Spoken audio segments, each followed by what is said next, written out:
সাদিক কাইম এবং কি বলে যে ফরহাদ ১ মাসে তারা যে কাজ দেখিয়েছে চিন্তার বাইরে। অথচ এদেরকে দমিয়ে রাখার জন্য তাদেরকে কোন বাজেট দেওয়া হচ্ছে না। অথচ বিশ্ববিদ্যালয়ের শিক্ষকরা অবাক যে এরা বিভিন্ন দেশে বিদেশে বিভিন্ন জায়গায় লবিং গ্রুপিং করে শত কোটি টাকার ফান্ডিং এনে বিশ্ববিদ্যালয়ে কাজ করতেছে। যেটা বিশ্ববিদ্যালয়ের অনেক প্রফেসরদের পক্ষেও সম্ভব না। তারা অবাক হচ্ছে। এখন যখন ছাত্র দলের বলার মতো কিছু নাই তো তারা কি বলবে? নারীরা তাদের কাছে নিরাপত্তা বোধ করতেছে না।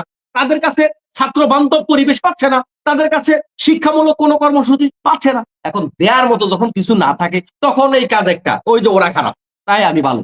আপনি কতটা ভালো আপনি জাতির সামনে পেশ করেন, কিন্তু আপনার দাওয়াতি কাজটা কি? আপনার দাওয়াতি কাজ হলো ভাই ওরা খারাপ তাই আমারে করতেন। এটা তো কোনো যুক্তি হতে পারে। সমাজে একটা উদাহরণ খুব চলে। একেবারে কমন গ্রামে কিংবা শহরে সব জায়গায়। যে লেবু বেশি চিপলে নাকি তিতা হয়ে যায়। ৭১ টা এভাবেই তিতা হইছে। আসলে ৭১ এর ব্যাপারে বাংলাদেশের কোন রাজনৈতিক দলের অশ্রদ্ধা নেই। কিন্তু এটাকে বারবার চিপার কারণে এটা তিতা হয়ে গেল। যে কারণে এখন কেঁচো করতে গিয়ে সাপ বের হয়ে ৭১ নিয়ে ৩০ লক্ষ মা-বোনের আ নাকি ইজ্জত দেয়া লাগছে। আগে তো ৩০ লক্ষ শহীদ বলত। ঐদিন এক বিএনপি নেতা বলতেছে ৩০ লক্ষ মা-বোনের ইজ্জত নাকি ৭১ এ নষ্ট হয়েছে।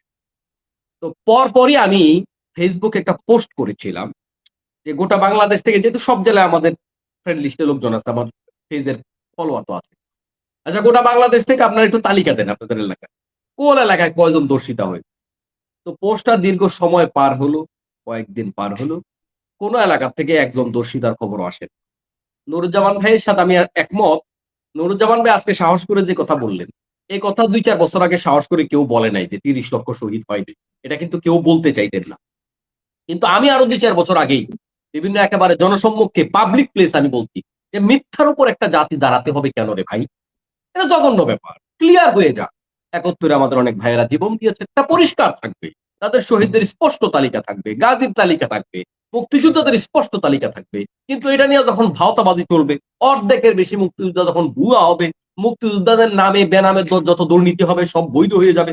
তখন কিন্তু ৭১ এর প্রতি মানুষের যে শ্রদ্ধাবোধটা সেটা কিন্তু নষ্ট হয়ে যায়। তাহলে টোটালি ৭১ নিয়ে এই যে আলোচনা, পর্যালোচনা, সমালোচনা আমাদের টকশো এগুলার কারণে কিন্তু এটার প্রতি কারো অশ্রদ্ধা তৈরি হয়ে গেছে। যে এটা আর শুনতে চাই না। এটা কারা করেছে? যারা ৭১ নিয়ে বারবার বার্গেনিং করে। আচ্ছা প্রশ্ন যদি করা হয়, ওটা বাংলাদেশের বাহিরে পৃথিবীর অন্যান্য দেশগুলো কি স্বাধীন হয়নি? এই স্বাধীনতার বিষয়টা বারবার স্বাভাবিকভাবে স্বাধীন তো যখন হওয়ার প্রশ্ন আসে, তখন একটা গ্রুপ পক্ষে থাকে, একটা গ্রুপ বিপক্ষে থাকে। এটা খুব স্বাভাবিক। দেশের সব লোক এক পক্ষে থাকে না। এখন এটা নিয়া অন্য দেশগুলো রাজনীতি করতেছে কিনা? আমাদের এই যে প্রসঙ্গটা আমরা বারবার আনতেছি, এখন প্রশ্ন হচ্ছে আমাদের জাতিসত্তার কি উপকার হচ্ছে? কতটুকু উপকার হচ্ছে? পাকিস্তানিদেরকে এই যে আমাদেরকে মানে কি বলে যে বিরোধী ডিমোরালাইজ করা হচ্ছে, তাদের ব্যাপারে বিভিন্ন রকমের বক্তব্য দেওয়া হচ্ছে। এই পাকিস্তানিরা পারমাণবিক সমৃদ্ধ রাষ্ট্র। পাকিস্তানিরা আরো অনেক দূর থেকে এগিয়ে গেছে। তাদের রাস্তাঘাট, ব্রিজ আপনি অবকাঠামোগত উন্নয়ন বলেন আর অন্যান্য উন্নয়ন বলেন, অনেক এগিয়ে গেছে। তাদের ধারে কাছেও আমরা নাই।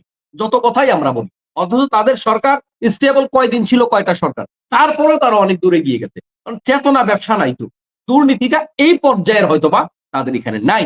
বরং আমাদের সাথে অন্যান্য পাকিস্তানের যুদ্ধ হয়েছে। ঠিক আছে। পৃথিবীতে বিভিন্ন দেশের সাথে যুদ্ধ হয়। একটা পর্যায়ে স্বাভাবিক হয়। লেনদেন, ব্যবসা-বাণিজ্য, আমদানি-রপ্তানি সব স্বাভাবিক হয়ে যায়। কিন্তু এই যে দূরত্বটা করে রাখা হয়েছে এটা হচ্ছে ভারতের পরিকল্পনা। এই পরিকল্পনার মাধ্যমে বিশেষ করে দিন শেষে এখন তো আমরা যেটা পৃথিবীর বিভিন্ন দেশে আমরা যাই। যাওয়ার পর আমরা যেটা দেখি বাংলাদেশী মুসলমানদের সাথে পাকিস্তানিদের একটা ভালো সম্পর্ক। মানে এরা এখনো মনে করে যে বাংলাদেশের লোকজন এরা আমাদের ভাই। এটা তো খারাপ কিছু না। আপনি যতই চেষ্টা করেন, পৃথিবীর যত দল চেষ্টা করুক, পাকিস্তান আর বাংলাদেশ এক করে দিতে পারবে। এটা কি সম্ভব নাকি? তো পাকিস্তান মানে যা বাংলাদেশ এগুলো হলো ভাওতাবাজি। এগুলা হলো মানে এক ধরনের কি বলে যে ভুয়া আওয়াজ। এগুলা কোনো কথা না। বাংলাদেশ পাকিস্তান কোনদিন কখনো কেউ এক করতে চায়ও না, চাইবেও না, হবেও না। এটা হওয়ার জিনিস না। কিন্তু যদি ২ টা মুসলিম ভাতৃপ্রতিম দেশ যদি একসাথে সম্পর্ক রেখে আমদানি, রপ্তানি, ব্যবসা-বাণিজ্য, অস্ত্র-শস্ত্র থেকে শুরু করে বিভিন্ন বিষয়ের যদি নিরাপত্তা চুক্তি থেকে শুরু করে বিভিন্ন বিষয়গুলো যদি একসাথে এগিয়ে যায়, তাহলে আমাদের দেশ উপকৃত হবে আর ভারত ঝুঁকিতে থাকবে। এজন্য ভারতের এটা পরিকল্পনা যে পাকিস্তানের বিরুদ্ধে কথা বলতে হবে খুব বেশি। ৭১ জামাত ইসলামী যে সিদ্ধান্ত নিয়েছে এ ব্যাপারে জামাত ইসলামী বারবার জাতির কাছে ক্ষমা চেয়েছে।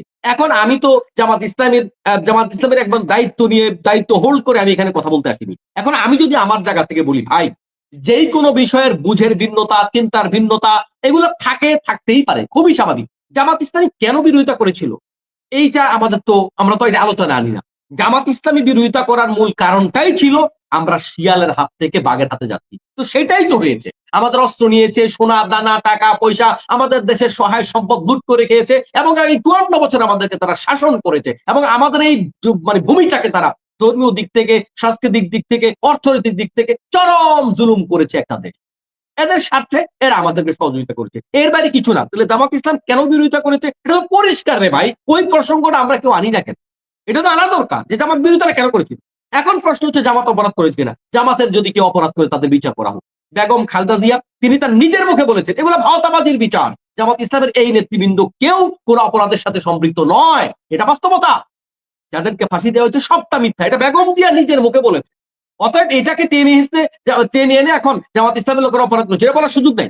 রাজনৈতিক সিদ্ধান্তটা জামাতে যেটা নিয়েছে এখন এটা আমি ভালোভাবে মূল্যায়ন করবো, পক্ষে বলবো না বিপক্ষে বলবো এটা নিয়ে বলার সুযোগ আছে। কিন্তু জামাত ইসলামের নেতৃবৃন্দ, জামাত ইসলামের কর্মীরা, সমর্থকরা কোথাও অপরাধ করেছে এটার প্রমাণ তো পাওয়া যায় না। আজও পর্যন্ত বাংলাদেশে এরকম তো একজন লোক পাওয়া যায়নি যার কথা আগাম গোড়া মিল ছিল। ২-৪ জন লোক যাদেরকে ধর্ষিত বানানো হয়েছে তাদের আগামাথা কিচ্ছু মিল নাই। কদিন আগে ইলিয়াস ভাই একটা ভিডিও তিনি পোস্ট করেছেন। এখানে আগামাথা কিচ্ছু মিল নাই, কথাবার্তার মিল নাই। এরকম নির্ভরযোগ্য কোন একটা নারী এই যে স্বাধীনতা ৫৪ বছরে বেঁচে আছে না দেশে অনেক নারীরা ৬০, ৭০, ৮০ বছর, ৯০ বছরের নারীরা বেঁচে আছে না? একটা নারী তো খুঁজে পাওয়া যায় নাই যাকে জামাতের নেতা মতিউর রহমান নিজামী ধর্ষণ করেছে, যাকে দেলোয়ার হোসেন সাঈদী ধর্ষণ করেছে। একজন নারী তো পাওয়া গেল না। তো যেই ব্যাপারে এদেশে তো হাজার হাজার ধর্ষণ হয়েছে, স্বাধীনতার পরেও তো এদেশে হাজার হাজার হাজার হাজার ধর্ষণ হয়েছে। তো যেই দলের নেতাদের ব্যাপারে এরকম একটা ঘটনাও পাওয়া যায় না, অথচ এমনিই তো এভারেজে কত দর্শন আমাদের সমাজে হয়। তাহলে সেই দলটাকে বারবার একত্র আনা মানে অবশ্যই একত্র নিয়ে ব্যবসা করা। এখন বারবার যে এই ব্যবসা হয়েছে এই ব্যবসার কারণে মনে রাখবেন এই ব্যবসা কিন্তু আর রেজাল্ট ভালো দিবে না। কারণ যেই ব্যবসা একবার ফল করে, যেই দোকানে একবার দমে যায় ওইটাকে কিন্তু দাঁড় করানো যায় না। নতুন কোথাও দোকান দিয়ে ব্যবসা চালু করতে পারবেন, কিন্তু যেই দোকান একবার ড্যামেজ হয়েছে ওই দোকান কিন্তু ওই ব্যবসা কিন্তু আর দাঁড় করানো যায় না। একটা স্কুল, একটা মাদ্রাসা, একটা ব্যবসা প্রতিষ্ঠান ড্যামেজ হয়ে গেছে, আপনি ওইটাতে আর ছাত্র আনতে পারবেন না, কাম শেষ আপনার। অতএব ৭১-এর ব্যবসাটার অবস্থা এই হয়ে গেছে, একবার ড্যামেজ হওয়ার পরে এইটাকে আনা যখন আসলে কারো কোনো যুক্তি থাকে না তখন এটা করে। আপনি দেখেন ঢাকা বিশ্ববিদ্যালয়ে যারা শিবির করে এদের ৭১-এর ২০ বছর পরে এদের জন্ম, ৩০ বছর পরে এদের জন্ম। এদের কেউ তো পাকিস্তানি, এদেরকেও তো ৭১ ট্যাগিং করা হয়েছে। এটা কেন করা হয়েছে? এরা তো ৭১-এর সাথে কোনো সম্পর্ক নাই। এরা তখন শিবিরই ছিল না। এই যে আমার ইমরান ভাই যেটা বলেছেন যে এদের অনেকে ছাত্র সংঘ করতো। আমি জানি না, যদিও ছাত্র সংঘের এই ধারাটাই শিবির হয়েছে, কিন্তু ছাত্র সংঘ যারা করতো তারাই শিবির করেছে কিনা বা আগে ছাত্র সংঘ করতো এখন পরে শিবিরে তারা যুক্ত হয়েছে এটার সংখ্যা কত কিংবা আছে কিনা কেউ আমি তাও আসলে বলতে পারছি না। তার মানে কাজ হয়তো এক ছিল, আগে একসময় ছাত্র সংঘ নামে একটা ছাত্র সংগঠন ছিল, পর একসময় শিবির নামে একটা শিবির হয়েছে। কিন্তু ছাত্র সংঘের লোকেরা এরা সবাই মিলে শিবির করেছে কিনা আমি এটা পরিষ্কার না। যাই হোক, তাহলে এই শিবিরকেও তো পাকিস্তানি বলা হচ্ছে। তো এটা কেন বলা হচ্ছে? তার কারণ হচ্ছে শিবির একদম গনে গনে দেখিয়ে দিয়েছে। গত কদিন আগে সিলেট ভবনে যেই সম্মেলন হয়েছে বিভিন্ন পর্যায়ের ডাকসুর বিভিন্ন নেতৃবৃন্দ, সেখানে কিন্তু ভিসি তারপরে প্রভিসি তারা কিন্তু বলেছে যে ১ মাসে এই সাদিক কাইম এবং ফরহাদ তারা যে কাজ দেখিয়েছে চিন্তার বাইরে, অথচ এদেরকে দমিয়ে রাখার জন্য তাদেরকে কোনো বাজেট দেওয়া হচ্ছে না। অথচ বিশ্ববিদ্যালয়ের শিক্ষকরা অবাক যে এরা বিভিন্ন দেশে বিদেশে বিভিন্ন জায়গায় লবিং গ্রুপিং করে শত কোটি টাকার ফান্ডিং এনে বিশ্ববিদ্যালয়ে কাজ করতেছে, যেটা বিশ্ববিদ্যালয়ের অনেক প্রফেসরদের পক্ষেও সম্ভব না। তারা অবাক হচ্ছে। এখন যখন ছাত্র দলের বলার মতো কিছু নাই, তারা কি বলবে? নারীরা তাদের কাছে নিরাপত্তা বোধ করতেছে না, তাদের কাছে ছাত্র বান্ধব পরিবেশ পাচ্ছে না, তাদের কাছে শিক্ষামূলক কোনো কর্মসূচি পাচ্ছে না। এখন দেয়ার মতো যখন কিছু না থাকে তখন এই কাজ একটা ওই যে ওরা খারাপ তাই আমি ভালো। আপনি কতটা ভালো আপনি জাতির সামনে পেশ করেন, কিন্তু আপনার দাওয়াতি কাজটা কি? আপনার দাওয়াতি কাজ হলো ভাই ওরা খারাপ তাই আমারে করতেন। এটা তো কোনো যুক্তি হতে পারে না ভাই, এটা তো কোনো দলিল হতে পারে না। আপনি কতটা ভালো, বিশেষ করে এখনকার এই পর্যায়ে এসে যে ব্যবসায় হাসিনা বিল করেছে ওই ব্যবসা বিএনপির ভাইরা করা শুরু করেছে। আরে ভাই আপনি এটা বলেন আগামী নির্বাচনে আমাদের এই কর্মসূচি, জামাত ইসলামী বিভিন্ন ডকুমেন্টারির মাধ্যমে এটা জাতির সামনে পেশ করেছে, আমরা এই করতে চাই, অতীতে এই করেছি, আমাদের ইতিহাস এই, আমরা অতীতে কারো কোনো অপরাধ করিনি, অন্যায় করিনি, দর্শন করিনি, এইগুলা করিনি, আমরা ভবিষ্যতে এই করতে চাই, একটা প্ল্যানিং জাতির সামনে তুলে ধরেছে। এখন জামাত ইসলামী জাতির সামনে প্ল্যান তুলে ধরে, আর বিএনপি তাদের মিটিং করে করে জামাতের বিরোধিতা করে। দুইজন নেতার কথা আজকে আমার প্রিয় জামান ভাই, নুরজামান ভাই দুইজন নেতার কথা বলেছেন। দুইজন নেতার কথাগুলো আপাত দৃষ্টিতে শুনতে মনে হয়েছে তারা ইলেকশন ইঞ্জিনিয়ারিং এর সাথে সম্পৃক্ত, কিংবা এটা তারা করতে চায়। আমি আপনার সাথে একমত পোষণ করছি, এরকম বক্তব্য আমরা শুনতে চাই না, এটা প্রথম কথা। দ্বিতীয় কথা, কথারও কিন্তু কথা থাকে। জামাত ইসলামী গত এত বছর নির্বাচন করে কোথাও কি কোন জায়গায় একটিবারের জন্য একটি কেন্দ্র জামাত ইসলামী দখল দিয়েছে? আমার জানা নাই, আমার জানা নাই। থাকলেও সেটা পার্সেন্টেজে আসবে না। তার মানে জামাত ইসলামী এটা তো অভ্যস্ত না। জামাত ইসলামীর এই কাজ করলে মানুষও মেনে নেবে না, মানুষ বলতে আপনারা ইসলামী দলের লোক, আপনারা এই কাজ কেমনে করেন? তার মানে এখানে মূলত এই দুই বক্তব্যের ব্যাখ্যাটা, দুই বক্তব্যের ব্যাখ্যা হচ্ছে ইলেকশন ইঞ্জিনিয়ারিং করে এই ভোটকে নষ্ট করার যে চেষ্টা করা হবে, আমাদেরকে চরম শক্ত ভূমিকা পালন করতে হবে, মূলত এটাই। এবং আমাদের সাথে তো জামাত ইসলামীর ছোটখাটো অন্তত নেতাদের সম্পর্ক আছে, কেন্দ্রের নেতাদের সম্পর্ক আছে, আমরা তো জানি। জামাত ইসলামীর এরকম কোন ইঞ্জিনিয়ারিং প্ল্যান নাই, এটা জামাত ইসলামীর আদর্শের ভিতরে নাই, তুরির আদর্শ জামাত ইসলামীতে নাই। জামাতের আমির বলেছে আমাদের অভিজ্ঞতা নাই, ঠিক আছে, তবে আমাদের কোন অভিজ্ঞতা নাই, আমাদের চাঁদাবাজির অভিজ্ঞতা নাই, চুরি করার অভিজ্ঞতা নাই। তো জামাত ইসলামী মূলত এখানে যেটা বুঝাতে চাচ্ছে, যদিও শব্দগত দিকটা আমি নুরুজ্জামান ভাইয়ের সাথে একমত, এটা এইভাবে শোনাটা আমরা আমরা শুনতে চাই না, কিন্তু কথা হচ্ছে মূলত জামাত, আমি শেষ করে দিচ্ছি, আমার জাস্ট চলমান কথাটা শেষ করেছি।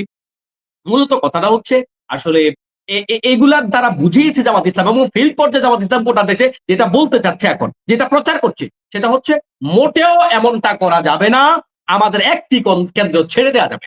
জামাত ইসলামের সিদ্ধান্ত হচ্ছে এটা। মূলত কোথাও দখল করার পরিকল্পনা জামাত ইসলামের নেই, এবং জামাত ইসলামের ইতিহাসেও এটা নাই। অতএব তাদের দুইজনের বক্তব্যকে শব্দগত আমি অবশ্যই এটাকে আমি ভালোভাবে নেইনি, কিন্তু এটা মনে করার কোনো কারণ নাই এই দুইজন নেতা জামাতের আদর্শের বাইরে গিয়া কেন্দ্র দখল করবে, জামাত ইসলামী অ্যাকসেপ্ট করবে, এটা মনে করার কোনো সুযোগ নাই। কারণ জামাত ইসলামী যত বড় নেতাই হোক, সাথে সাথে তাকে শোকজ করে, এবং এই বক্তব্যের জন্য অলরেডি জামাত ইসলামী শাহজাহান সাহেবকে শোকজ করেছে, এটাই হচ্ছে বাস্তবতা।